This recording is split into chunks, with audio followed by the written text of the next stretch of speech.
In this video, we give the agents a break to focus on a new piece of functionality that Slack just added into the product. In the September Slack admin updates, they introduced the conditional branching for workflows, which basically opens the door to tons of different use cases. The first one that came to mind, and it's the one that I want to show you today, is around requesting time off.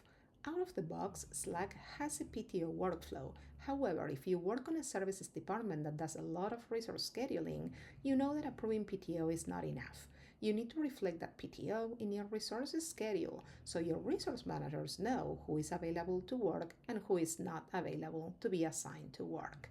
So in my PSA tool, I have a time off project, and as you can see, I don't have any resource assignments so far.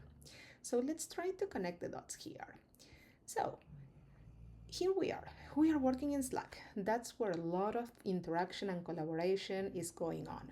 I'm logged in as John Smith in this Slack org, and I will request my PTO.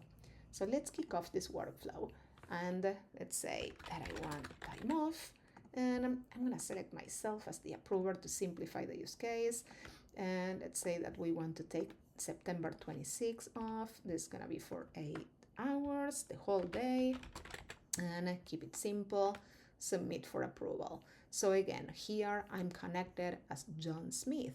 Now let's move to my Slack and see what happened in there. So my PTO request app is saying that I have a notification. As you can see here, all the details that John put in there are available. We'll go ahead and respond. So we will approve, go ahead and submit. So all this happened in Slack, not really a lot changed from the out of the box. This is not really what I want to show you today. But if we go now to PSA and we refresh this, we see that that resource assignment got created.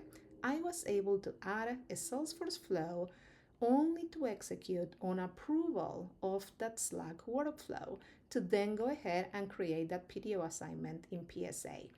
This is huge. This saves a lot of back and forth, and once again, it reinforces the tight connection between Slack and Salesforce and how the two combined can be super powerful for the organization.